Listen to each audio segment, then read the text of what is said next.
Is there a strategy that'll help you grow your company faster?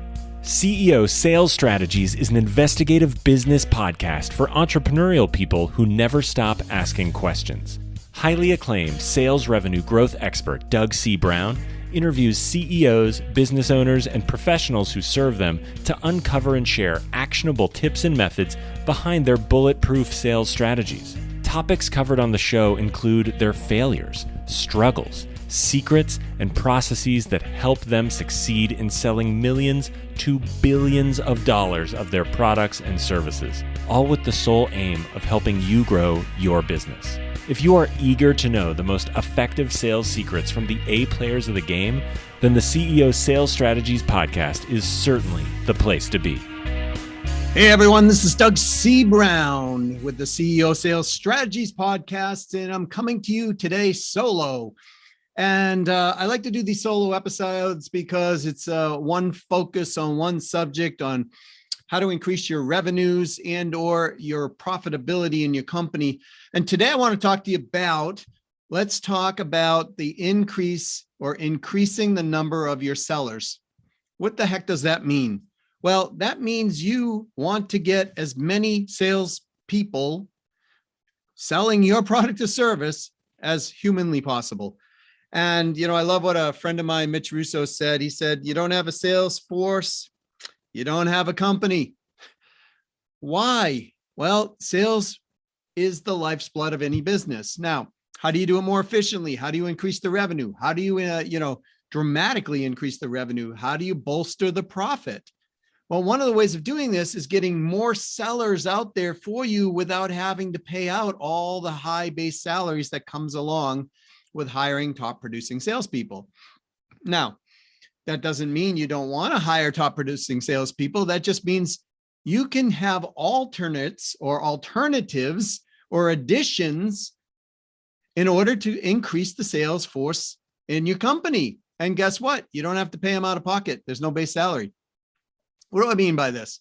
Well, there's something that I've been doing for years called agencies, building agencies. I'll give you an example. I had a company, they were doing $4.5 million a year. They had a sales team. They were calling out on corporate clients. And I came along with them and I said, geez, you know what? You really could potentially build an agency in your company. What is an agency? An agency is one of those things that you build a system and then people become authorized in order to sell your programs, products, services. In this case, they were a telecommunications company. And so people were coming to support their services. They were training them on what to sell. Then people would go out and sell them and they would pay a percentage. And in this case, it was a recurring percentage, which was even more inviting to people at that time. Well, what happened to the company? Well, they went from 4.5 million to over 10 million just in a couple of years, just on that one idea alone. Any company out there can hire additional salespeople by utilizing the strategies of increasing the number of sellers through an agency model. There's other ways of doing this. Affiliates are another way of doing this. What is an affiliate? Affiliate is somebody you make an arrangement with that will sell your product, service, or your offering, and they'll get paid a commission. Well, what's the difference between that and an agency? An agency can actually represent your company brand. An affiliate will typically promote that company brand.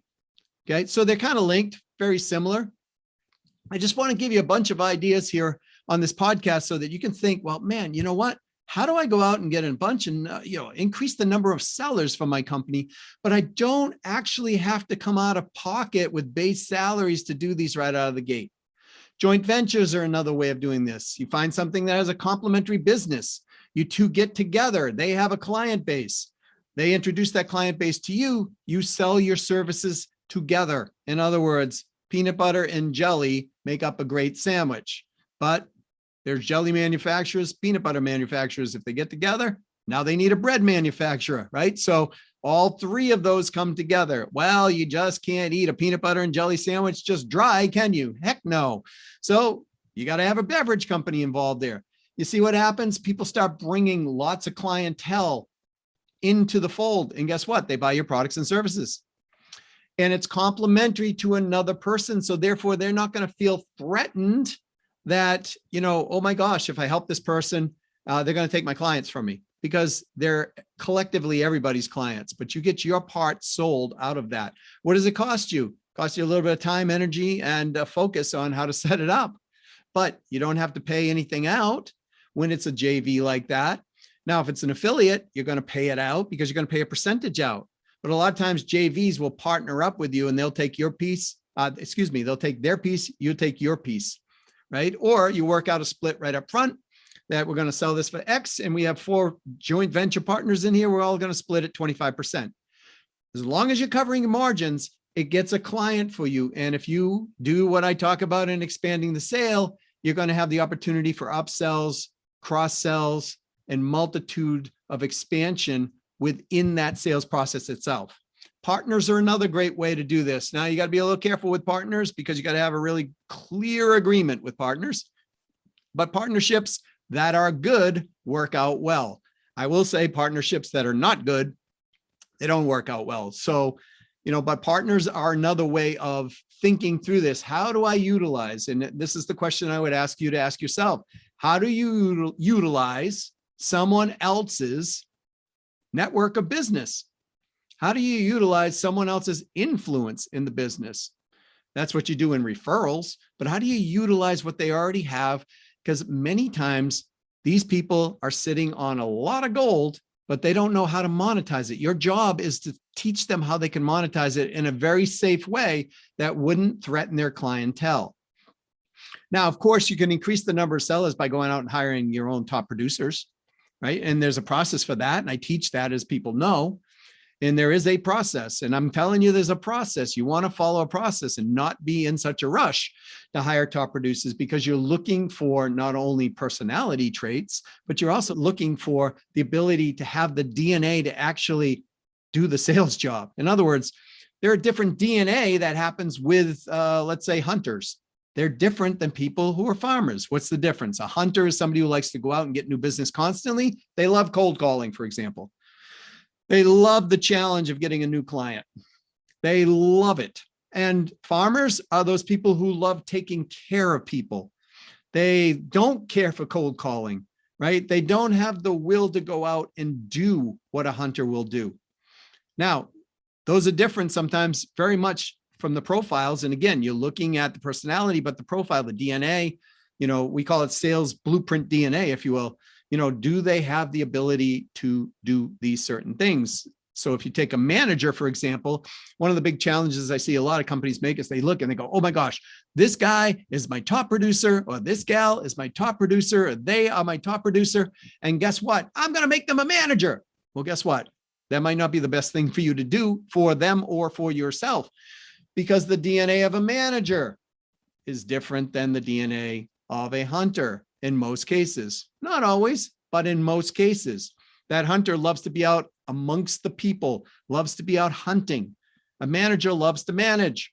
A manager loves spreadsheets. Salespeople, top producers, don't really care for spreadsheets, don't care really a lot about CRMs and putting information into systems in order to manage the sales process. But a manager must also care about that, as well as coaching their people. So you can use affiliates, you can use joint ventures, you could use partners, you could hire superstars, you can build an agency, and that will increase the number of your sellers on the street for you. You can also, as well, like with joint ventures, that's complementary businesses, you can actually partner with competitors. Yes, I did say that. You can partner with competitors in order to drive your business up. Why would you do that? Well, sometimes you don't have competing products, even though they're competitors. Let me give you an example. I used to do this all the time when I worked in the telecommunications business. I would sell dial tone. Dial tone being, hey, the thing you pick up and it goes, while you're on the phone. Of course, cell phones don't have that, but the old days it did. Dial tone, data, email services, different things that we would sell at our telecommunications company. However, we didn't sell phone systems. So I could sell phone systems, but they weren't our primary offering. So they were our competitor. A phone vendor and my company were competitors. But the reality is we deferred the phone system to them because that's what they sold and made their money off. And guess what? They could sell dial tone. They could sell for other companies, but we would get together and we'd say, hey, listen, do you want somebody to buy a new phone system from you? Well, if you've ever sold phone systems, you know that, people don't buy them every year, usually every 5, 10, 15, 20 years sometimes. But if I could come in and be complementary to what you do, I can look at their phone bills and I can reduce their cost. Let's say I could reduce a company's cost by $1,000 a month, and you have a new lease that's $300 or $400 a month, or $500 or even $600 a month. That company is definitely going to be interested in upgrading their technology and increasing their profitability by doing expense reduction. People love this. I used to do this all the time. Why? Because people who are selling phone systems are like, oh my gosh, you know what? I can sell more phone systems. And they were using me as the number to increase the sellers for their company, as well as other friends that I had. And I was using their company to increase my number of sellers. And it worked out, even though we were competitors. And sometimes you can even find a way to actually even compensate the competitor when they give you a return back. So it's a win-win play when it's the right competitor. Let's talk about ambassador programs. Ambassador programs is where you take your clientele, your internal clientele, and you turn them into a sales force. How do you do that? Well, ambassador programs, people love recognition, for one. They also love to get paid. So if you have clientele that's willing to go out and promote your name, they're willing to go out and bring you to let's say a live event that they're doing. I don't know. I went to one where it was the Battered Women's Society, and the city itself was raising money. And they had all of the people that were the shakers and movers there. They had, the mayor and the governor and all of those type of people. And it was a black tie event. Well, guess what? I got the opportunity to be able to come there and talk about what we do in order to be able to fund part of that for the cause that they were looking for.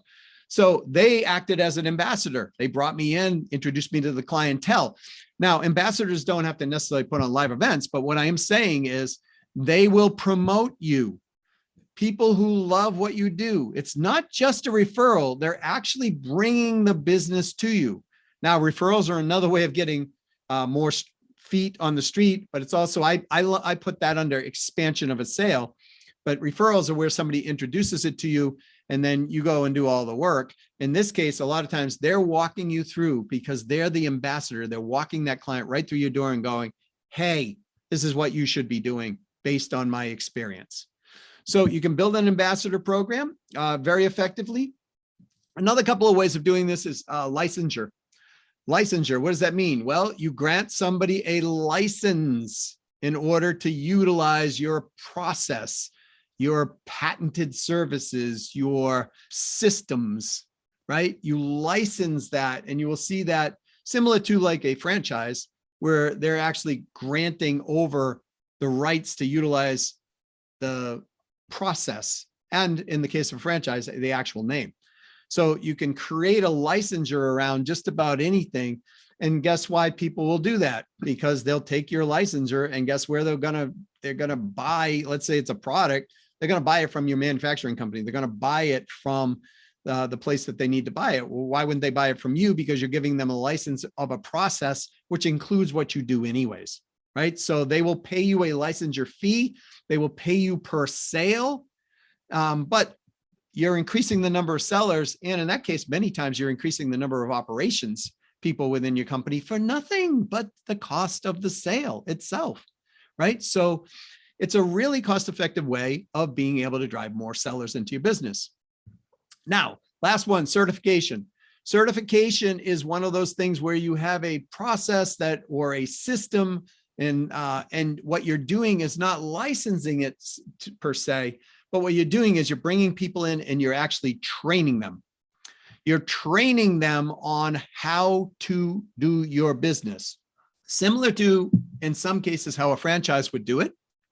However, you're not granting them a franchise license, nor are you getting into franchise law, when you're doing these type of things if you do this right. With certification, you're granting them the ability to be certified. And guess what? If you do this right, people will actually pay you a monthly or annual fee for their certification, to keep their certification. I mean, if you think about certification, even in the medical field, when I was in the medical field, we had to go out and get what we called continuing education credits. We had to have a license each year, right? So I'm going back to license, and we paid for our license. So to keep our current license active, we needed to go and create extra activities that showed the governing body that gave us that license, hey, listen, you know what? I've done these courses and here's my fee. And they would collect that fee every year. But in a certification, we take it a deeper level. We're teaching a process. We're teaching a system that if I was in the medical field, for example, I could be certified as, like I was a certified nuclear medicine technologist. I was also a licensed one when I worked in the field. But when you're certified, you're granting out the process and the license. And a lot of times people will pay you an annual fee to do that. You know, some of the most common ones are software. Some of the other common ones are, you know, coaching, consulting, you know, methodology, marketing practices. All kinds of things can be in a certification. Okay, so let's recap, you know, the what we just talked about. We talked about increasing the number of sellers for your company without you having to come out of pocket on base salaries, without you having to put forth a ton of money in order for the client acquisition. Now, you're going to have to create process around this. So it's going to be some energy and some expenditure that's going to go out to create the process. But once you create the process, guess what? It's duplicatable just again and again and again. So the more sellers that you get on the street, the more sellers you get virtually that are selling your products or services. We didn't even really talk online, but everything that you heard right here on this podcast applies online as well. So you can expand your reach, utilize other people's networks, utilize other people's expertise, and pay them a percentage. This is how you increase the number of your sellers, and you increase your profitability because your acquisition cost is usually much lower than something that's internal. And you're not coming out of pocket with all these base salaries, nor are you taking the risk of actually hiring somebody and then having to let them go and figure out all of that type of thing that happens along with it. All right, so let me recap. You can do affiliates. You can do joint ventures with complementary businesses. You can do partnerships or joint ventures with competitors. You can do partnerships, but be careful on the partnerships because good ones are great. Bad ones are not so good. You can hire internal people and you can put them on full commission. That's another way of doing what we would call hiring, you know, top performers or hiring superstars. So you could do this on commission only, but be careful of your state laws and be careful of the laws that govern because you don't want to be construed as an employer. So there are parameters around that. You can build out an agency, that is, i.e. they sign an agreement that says they're, you know, the separate company and you're going to support them as an agency and there'll be your agent for your company. You can also do an ambassador program where you take your best clients and you turn them into client advocates and they bring you business. You can create licensure where you have a process or system or patented product or a hardware piece, and you can license it for somebody else to use in a part or in whole of what they're putting together. And finally, you can do certification. Certification, again, you're taking a process, you're taking a system, and you're wrapping around that, the training aspect of this, and you're certifying your partners or certifying people to actually utilize your methodology, your service, your product, whatever it might be. And you're granting them the ability to do that. And the cool thing about that is they'll usually, in many, many cases, pay you a monthly or annual fee, as well as sell your product or service. So you're kind of getting a double whammy, if you will, on that sale. All right. Well, this is Doug C. Brown. If you like this, please go up and give it a 5-star review. If you have any future things that you would like me to talk about here, because I'm here for you, please let me know. I'll plug my own services. If you want advisory services, coaching, consulting, reach out to me. Doug@businesssuccessfactors.com. Doug Brown 1234 is my LinkedIn address. you can certainly call us at 603-595-0303. All right, another episode of the CEO Sales Strategies podcast brought to you. And go out, sell something, make some money, and have a great day.